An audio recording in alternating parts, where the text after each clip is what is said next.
ఇక బగబగ మండే సూర్యుడైతే మాత్రం వీర లెవెల్లో విచ్చిపోయిండు. ఇక మనం దీని నుంచి చల్లబడాలంటే గిట్ట చల్లటి ఐస్ క్రీమ్లు అయితే మనం తినుడైతే ఇక షురూ చేయాలి. ఇక షురూ చేసినంటే బయటికి పోయి కొనుకొచ్చుడు కాదులా, బయటికి తినేటట్టు ఉందా? చూస్తలేమా వార్తలలో వరంగల్ నెక్కొండ ఏమైంది?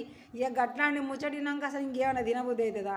అందుకనే శుభ్రంగా ఇంట్లోనే సూపర్ అయిన టేస్ట్తో నిజంగుల్లా పోయిన ఇయర్ కూడా నాకు ఇంత మంచిగా కుదిరేలే, కానీ ఇప్పుడు మాత్రం సూపర్గా కుదిరింది పక్క కొలతలతో.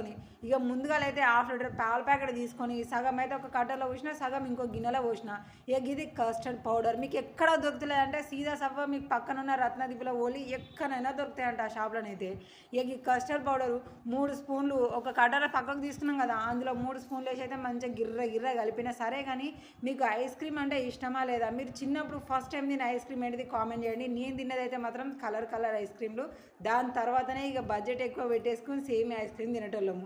ఇక తర్వాత గిన్నెలో పోసిన ఇంకో సగం పాలైతే మంచిగా పొయ్యి మీద పెట్టి మంచిగా దగ్గరికి మసలిచ్చిన తర్వాత ఒక కప్పు చక్కెర తీసుకొని అందులో పోసేసినాము. అది కూడా మెల్లగా కలుపుతూ ఉండాలి. అట్లనే ఉంటే మొత్తం అట్టుకట్టినట్టు అయ్యి మొత్తం పాలన్నీ ఇంకిపోతాయి. అట్లా కాకుండా చిన్న కలుపుతూ ఉండాలన్నమాట.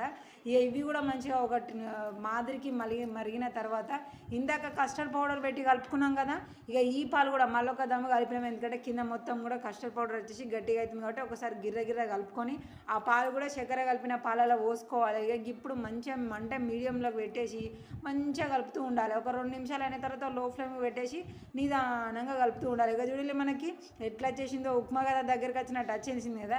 ఇక ఇట్లా వచ్చిన తర్వాత మొత్తం లో ఫ్లేమ్ మీద ఉండాలి బుత్తమంతసేపు. అంటే ఇట్లా లో ఫ్లేమ్లోకి వచ్చినాక ఒక 3 నిమిషాల నుంచి 4 నిమిషాల వరకు మంచిగా కలుపుతూనే ఉండాలి. ఆపినామనంటే కింద మొత్తం మాడిపోతాయి కాబట్టి ఇట్లా గిర్ర కలుపుతూనే ఉండాలి. ఇక మనకు దగ్గర అయింది అనేది ఎట్లా తెలుస్తుంది అంటే ఇట్లా గంట పెట్టి ఒక ఇట్లా చూడాలి. ఇక చూస్తున్నారు కదా ఎట్లా పడుతుందో. ఇక ఇట్లా చిక్కగా పడుతుంది అన్నప్పుడు దీన్ని పక్కకు పెట్టేసి కొంచెం చల్లారనియాలి. ఎందుకంటే వేడి మిక్సీ పడితే మిక్సర్ ఖరాబ్ అవుతుంది కదా, అందుకోసమే జర్ర అంతా వేడి చల్లారదాకా ఇట్లా మిక్సీ పట్టాలి. అది కూడా 2-3 సార్లు బంద్ చేసుకుంటూ ఆఫ్ చేసుకుంటూ నార్మల్గా అన్నమాట. గిర్రు మంది 2 నిమిషాల నుంచి కాదు, అట్లా ఆన్ ఆఫ్తో ఇట్లా మంచిగా మిక్సీ చేయాలి. చేసిన తర్వాత అది మొత్తం కూడా లూజ్ అవుతుంది అన్నమాట మంచిగా. ఇక గిదిని ఇప్పుడు మనం ఒక గిన్నెలకైతే తీసేసుకుంటున్నాం. కింద నెయ్యి రాసుడు, వెన్న రాసుడు, నూనె రాసుడు ఇదంతా ఏం లేదు. శుభ్రంగా కడిగిన గిన్నె డైరెక్ట్గా పోసేసినాం. ఇక గిది ఏదో నా డెకరేషన్ కోసం, అంటే మనకి ఒక వెరైటీ టేస్ట్ అనేది తలగాలి కదా, అందుకోసమనే ఇక బాదము జీడిపప్పు 2-3 వక్కలు ఉంటాయి, దాన్ని చిన్నగా దురిమేసినాం. మంచిగా అందులో వేసినాం. పొడేసుకుంటే బాగుంటుందని మీకు ఐడియా వచ్చుంటే కావచ్చు. పొడేసుకుంటే మనకి బాగుండదులా, ఇట్లా కొంచెం క్రిస్పీగా మనకి పండ్లకు తలుగుతూ ఉంటే ఆ టేస్ట్ అనేది వేరే ఉంటుంది. అందుకనే మొత్తం డెకరేట్ చేసిన. ఇంకా పొడినది ఏం చేయాలనేసి ఈ పైన ఉన్నది కూడా లోపలికి ఒత్తేసినాం మెల్లగా.